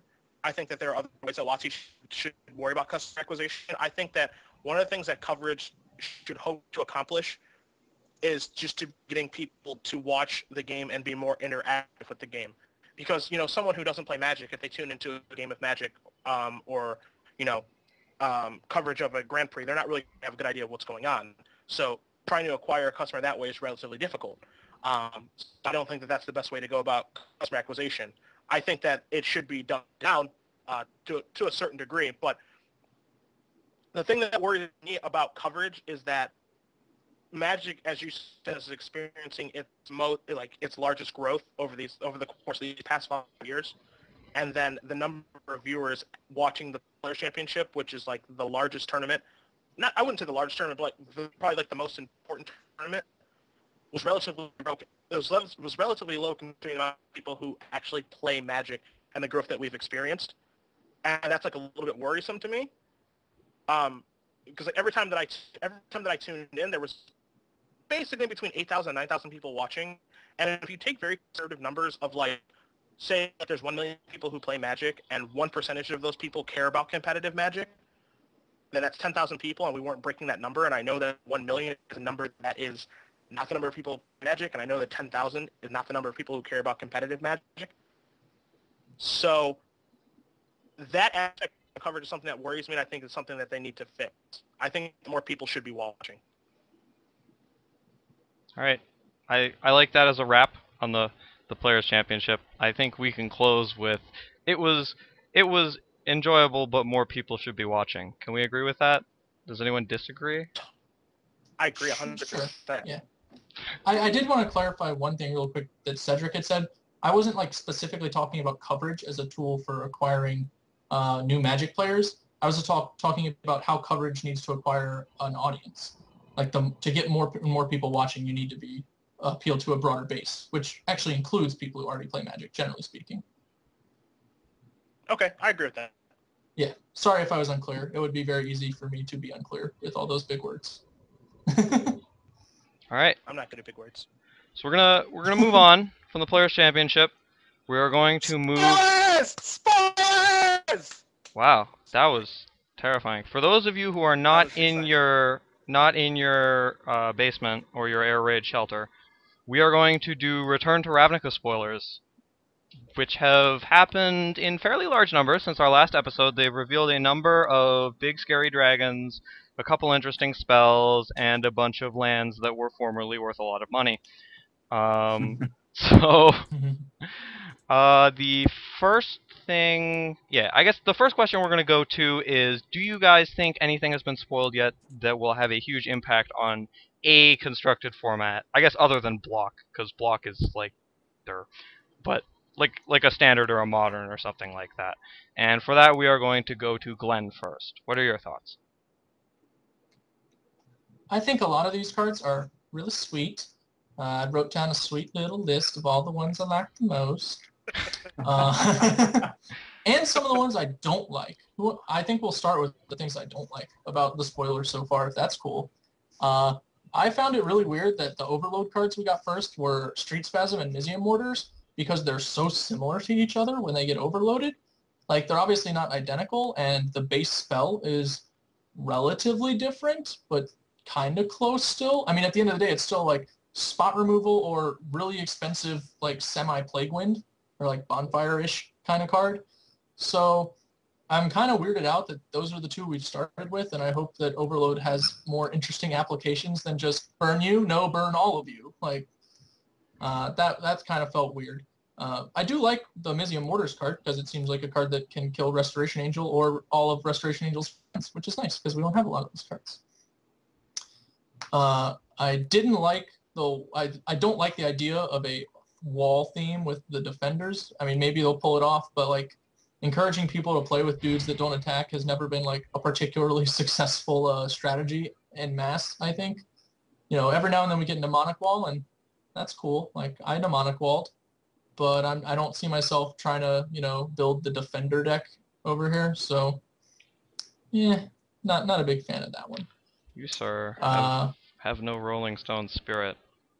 No, I don't. I remember reading Rolling Stones when I was playing casually and thinking it was just garbage. And I was casual. I was one of the people who was supposed to think, like, oh, yeah, sweet Rolling Stones. I'll attack with my Wallet Stone now. Woo. Yeah. I guess I should probably talk about some actual cards rather than just, you know, random generalizations about mechanics that I don't like. But those are the things that kind of stuck out to me because a lot of these cards aren't, like, really splashy.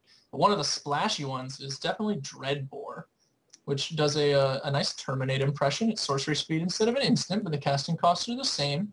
Kills target creature dead or Planeswalker, which, as an amusing quirk of the rules, Matt Tabak had to clarify on Twitter that players are not Planeswalkers as much as MTG branding.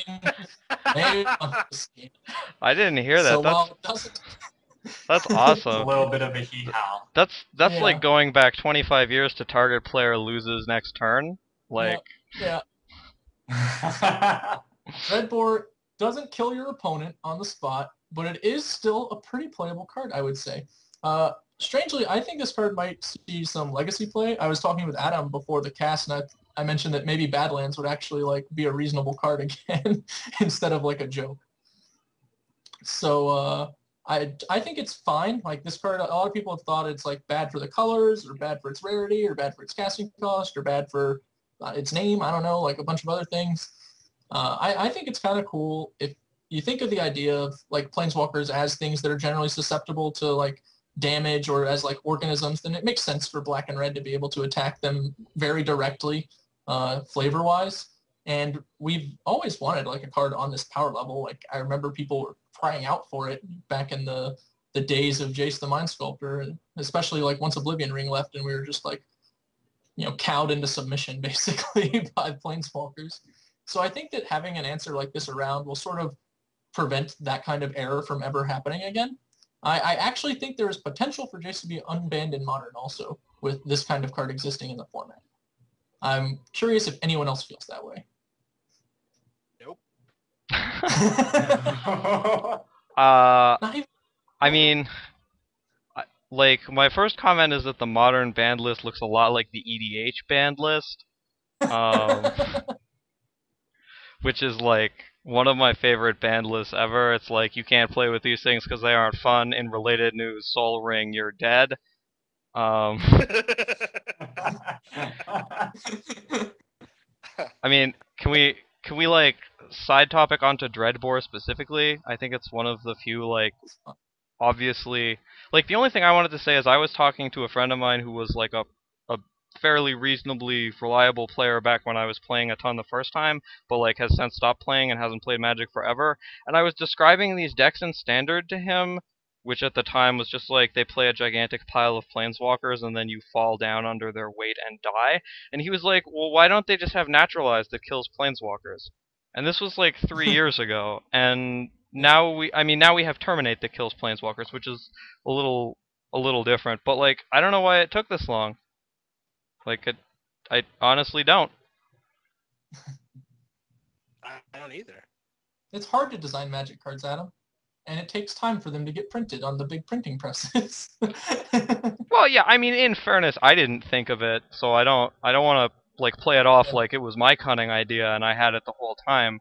But as soon as it was suggested to me, I was like, oh, well, clearly that's what we need. We just need something that hoses these things that are killing everyone. And like, it didn't exist. And now it does, and that makes me happy. You guys, Cedric and Steven, do you have Dreadbore-related comments? I think you're overstating it a teeny bit. Like, I think it's like slightly... No, it's probably around Oblivion Ring. That's how I would look at it. And Oblivion Ring does not suddenly make Planeswalkers not a problem for you in Magic. The huge problem with a card like Dreadbore against the Planeswalker is that the Planeswalker is the proactive thing. So they play their Planeswalker, and then they get a Brainstorm or whatever out of it, and then it's your turn. And they may keep getting Brainstorms out of it if you're not holding the Dreadbore right now. It's not like in a deck of 30 Planeswalkers, 30 lands, versus a deck of 30 Dreadbores, 30 lands. The Dreadbore is ever going to win. And that's the most obvious thing that anyone could ever tell you, but I feel like when analyzing the cards, people don't consider that, like what that means. Whatever then. It's not the card I'm most excited about in these spoilers, sure. Honestly. I think it's a fair card. That was my argument. That not like that it's like super powerful or anything, but just like on a pretty reasonable power level, that it's good and not like too good. It's certainly okay. All right. I wonder if it's better than Terminate in the decks that we're talking about, honestly. Like, Sorcery Speed is a pretty large hit. Sorcery Speed is definitely like a big deal, but like I think it's better like in the abstract, like ignoring the difficulty with the color requirement. Like, it's significantly better than O-Ring. Like, it's not like a comparable card. It's just like leagues ahead of it, I think. As far as like if this is what you're trying to do with it, to be fair. Like, if you're trying to Oblivion Ring Trading Post or something, then obviously you should be looking elsewhere. But do you have dreadfully boring thoughts, Cedric? Yes. Been waiting to bust that one out. I'll be yeah, I think you were saving that one for sure. For Cedric. Yeah, I'm just going to do my Steven impression. It doesn't go in Delver, so it's not good. That's not exactly what But it flips... It turns it into a 3-2. I don't understand how it could not, like... It's got to go in blue-white Delver. You can only play Delver if it's blue-white, so it's not good. Next topic. There, that's all I have to say. I don't need to be here anymore. She's got me covered. Completely replaced. Yeah. Do you guys I know you too well now. do you guys have any winners pegged among the non-Dreadbore cards? Who Yeah. picked me? All right. Pick Cedric. I picked Cedric. All right, so it's not so much that I have like a necessary like winner, like this is the best card that's been released so far, but I think okay, there are a couple things I love about the cards I've seen so far. First of all, and it's kind of weird, I didn't expect them to make new artwork on the dual lands. I thought they were just gonna use the same ones, and so I don't know. Like, I'm not like a secondary market or like financial kind of guy, so I don't know if that like makes them cost more or cost less because there's new art on it. But the art is fucking awesome on these dual lands now. It's sweet. It's I agree. so good. All 5 of them just look amazing. So that was one of the things I want to talk about. And the other thing I just wanted to say is, I think of these 5 guilds, or are they guilds? Is that what they? Yeah, there are 5 guilds. Okay. Yeah. Of these, Yep. I didn't think they were called guilds because I don't know what like Esper and Banter are called. I don't know if those are called guilds or not. Those are from a completely different block. Well, I know that. I just know if like they were both like 3 colors were called guilds and 2 colors. Whatever. Of these 5 guilds, I feel stupid now. My favorite one, without question, is Zorius, because they're just like so mean. They just don't care about like anything. Like their ability is just detainment. They'll just like arrest you. And for some reason, I can see Judge's Familiar sitting on Adam's shoulder, just like looking at the show.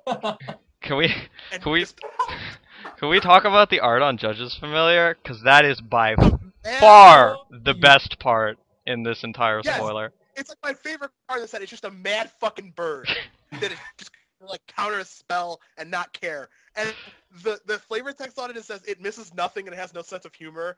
It's just the entire guild is just pissed.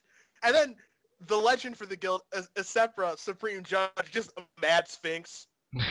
Just nothing you can do. And it's more angry than before because it has more power and less toughness. And I just love like everything about like I like all the guild, all the artwork and everything, but there's just something just about Azorius that it's just like they're just mad always and they just don't care and they don't care what you think and they're just gonna judge you and detain you and that's gonna be the end of it. And then just the last point I want to make is, and I know we talked about this pre-show, but I thought it was interesting how like a Sepra before was a 3/6 and now it's a 6/4, and then Niv Mizzet before was a 4/4 and now it's 5/5. So like all the legends are getting bigger. So like how big is Borborg was gonna be? And like how big? What were the other ones? Like how big is Rakdos gonna be? Rakdos was like a 6/6 before. It did like all this stuff. Was it just gonna be like a 12/12 and just do a million things? Like they all progressively keep getting bigger and more upset for I don't know reason because we're just returning to Ravnica. It's not like the destruction of Ravnica. We're just coming back. But I found that to be rather humorous that they're just like larger, more upset, and do more powerful things now. So. That's going to be awesome. It's just going to be awesome. There's no way it can't be awesome. They're all going to be approximately 1 banana bigger, which, if that is a joke you get, you need to play a lot less Magic. Steven, I don't think you've said anything about spoiled stuff, really. Spoiled stuff. What I do when I look at spoilers, this is a little thing you can do, is if it costs 1 or 2 or it's a land, I care. And otherwise, I don't. Because if a card which costs 4 is ever going to matter, 1, someone else is going to tell me about it. And 2, like who cares? Like, if you can cast cards which cost 4 in a format, like, you can do anything. Literally anything. That's why you need to find Delver, because Delver makes it so you, like, cannot do that. So, like, honestly, the most format defining cards by far, and there's no question at all, are like Temple Gardens, Events, Overgrown Tombs, etc. They're the dual lands, and there are 5 of them so far, which means that there are 5 colors which don't have 1, which means that until the other 5 get released, there are just going to be color combinations which are much, much better than the other 5 color combinations because the mana works. Sorry if that was like extremely obvious and boring, but that, I think, if you care about competitive Magic and want to think about what it's going to look like after the Cedric's release, that's the most important thing to be thinking about right now. Sure. I like to look at the rare dragons and quantify exactly how angry each opponent is going to be when you put them into play. Okay. Like, what do you think the accepted unit of measurement is for anger over, like, your random rare dragon that's killing them in limited? Fire bursts? I mean, I feel like it should be, like, joules or amps or something, but I'm not Hertz, certain. maybe? Yeah. Hertz works well here. A degree. Well, I know that my opponent is going to cast difference against me. I know that I'm dead for the most part, so that's not going to make me happy. Are you talking about the Draco Genius? Is that the card that we are talking about? I was not going to call it that, but it must. Yes, Oh. The Draco Genius. Can we do the Latin pronunciation? Draco Genius? Genius, actually. Draco Genius. Would you, like, put on glasses and or a monocle when saying that in live Magic? If I had one handy, sure. Yeah, okay. I'm not above anything, you know that. Within your range? Everything is within my range. That's Literal good. everything. Do you guys want to talk about the blaze that makes them discard? Do you think that's gonna matter? Yeah, I kind of like that card. I'm not like super high on it, but it's clearly like pretty reasonably powerful. I think Mind Shatter was actually like underappreciated in Standard. Like there were probably times when it was like a lot better than it seemed. And that card's like pretty serious business if you're firing it off. And it prevents you from having the awkward problem where you're playing like some black or red aggressive deck and you've got this, sweet card in your deck that when you draw it in the late game doesn't do anything. Like that was one of the reasons Blightning was so powerful, was like even when your Bloodbraid Elf cascaded into Blightning against a Hellbent opponent, you were still like just lava spiking them for freeze. You also cast Bloodbraid Elf. So, I mean, yeah, obviously. I'm just saying, like, you couldn't brick off on it, whereas, like if it was a Mind Rod or something, which was played for like Jund Mirrors, then there were awkward spots sometimes where you did that. But this card doesn't suffer from that. It can play Blaze, it can play Mind Rod, it can play Blightning. It doesn't do any of these things as well as all of the other cards that do them, but it does all of them, which is kind of unique. Do you guys want to talk about the financial effects of reprinting dual lands? Because I mean, we can, but I don't feel super strongly about it. No, looks like no. I own them all now. Own all of them. Do not care. My question. Ivory Tower. Look at you guys. Sucks to be you guys. I guess earlier I don't know anything about finances because like I don't own any cards. But like because they printed them with new artwork and like the new artwork is just much better than the old artwork, does that make them cost more? Or does that make like new ones cost more and then the old ones cost less? Or does it make like the old ones cost more and the new ones cost less? Or like does anyone know how that works? My understanding is that generally older equals better, and I expect that to remain true in this case. But okay. I'm not an expert. Like in most cases, older equals better, because like new one has like word artwork, like Milling Mage, for example. Like older has Chris, one has Black Female for no one knows what reason, and like new Solemn is worse, and old one is an invitational card, like stuff like that. Where like I don't want to like talk in absolutes, but it doesn't seem like a lot of the time, like when they reprint a card, like it's A, relevant, and B, the new art is better. Like maybe there are cases of that I'm just not thinking of like right now, but like in this situation, like they're reprinting a card and the new artwork is clearly better than the old artwork. So maybe that makes the cards cost more. Maybe. Question mark? I feel like supply of the older ones is significantly reduced. So like people who want the new ones will be able to get them, and people who want the old ones will not be able to get them as easily. Mm-hmm. But I think there will be like a spike in price early on.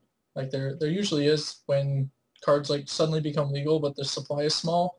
So like on Moto, especially like during the week where the cards like, exist but they're released, I think the price will spike during that period, and it might do that in real life too, but it'll settle down pretty fast, and then after that it's just gonna like dip more and more on those. I think they're gonna be like pretty affordable by the time this all plays out.